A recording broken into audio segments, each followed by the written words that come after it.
Have you ever heard of an animal that killed 436 people? This isn't a monster from a movie. It's the true story of the Champawat-tiger, the deadliest single animal in recorded history. Our story begins in 1907, in the Champawat region of India. The streets are empty, the doors are locked, and a bone-chilling silence hangs in the air. The reason? A man-eating tigress has turned this village, and many others, into her personal hunting ground. This is the tale of a legendary beast, the hunter who faced it, and a story that changed our relationship with the wild forever. The tigress's story starts between 1895 and 1897, in a village called Rupal, in western Nepal. She was born a normal Bengal tiger, but a hunter's bullet changed her destiny. The shot shattered her right canine teeth, leaving her unable to hunt her natural prey like deer and wild boar. Starving and weakened, she discovered a new, much easier food source: humans. Her first victims were women and children gathering firewood in the forest. She would stalk them, waiting for one to stray from the group, and then she would strike. The death toll climbed week after week. The Nepalese army was even called in, and after a massive hunt, they managed to drive her across the border into India. But this didn't solve the problem. It just moved the nightmare to a new location and made it far, far worse. By 1903, the tigress had arrived in the Kumaon region of India, making the town of Champawat the new epicenter of her terror. Having already killed over 200 people in Nepal, her rampage in India began with terrifying ferocity. This wasn't like other man-eaters that hunted under the cover of darkness. This tigress was bold. She would walk into villages in broad daylight, roaring and growling, watching as people screamed and ran for their lives. Her strategy was chillingly intelligent. She never attacked the same place twice in a row, instead moving miles away to a different village for her next kill. This made it impossible for anyone to predict where she would strike next, spreading fear across the entire region. For 4 long years, life came to a standstill. On average, one person died every 3 weeks. People were afraid to leave their homes, even to fetch water or tend their fields.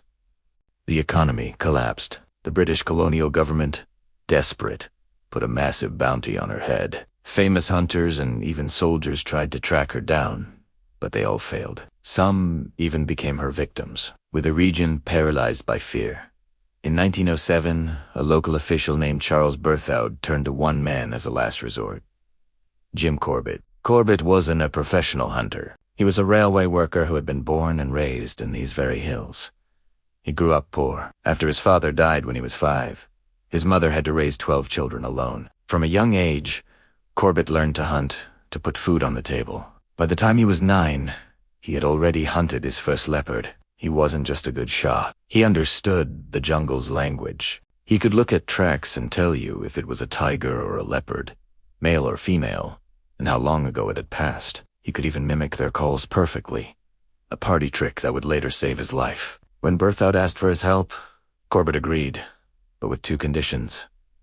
He would take no reward money, and all other hunters had to leave the area. This wasn't a sport for him. This was a mission to end the terror. Just a week later, Berthoud returned, his face pale with dread.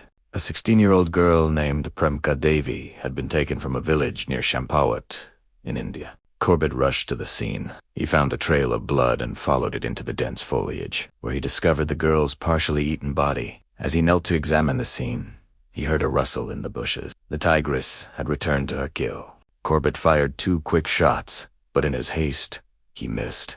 The tigress vanished back into the jungle. He had been just meters from death. Realizing that tracking her alone was a suicide mission, Corbett changed his plan. He met with the local administrator of Champawat and organized nearly 300 villagers. Their new strategy was to create a massive noise using drums, shouts, and gunfire to flush the tigress out of her hiding spot and into the open. The next day, the hunt began. The villagers spread out in a long line across the hillside, making as much noise as they possibly could. Corbett positioned himself in the valley below, rifle ready, waiting for the tigress to break cover. Suddenly, a flash of orange and black appeared. The tigress emerged from the brush, moving like a phantom. Corbett fired his first shot, but he remained calm. "Eat me," said. His second and third shots hit her in the chest and shoulder. She collapsed, wounded but still alive, growling with fury. Corbett realized his rifle was empty. He grabbed a shotgun from a nearby villager and ran towards the injured beast. As he approached, the tigress launched herself at him in a final, desperate charge. They were only 20 feet apart. Corbett raised the shotgun and fired his last round. The shot struck her paw, and the great cat fell for the last time. A deafening silence fell over the valley, followed by a massive roar of cheers from the villagers. After 8 long years, the nightmare was finally over. When Corbett examined the tigress's body, he found what he was looking for. Her right canine teeth were broken and infected, the result of an old gunshot wound. In that moment, he had a profound realization.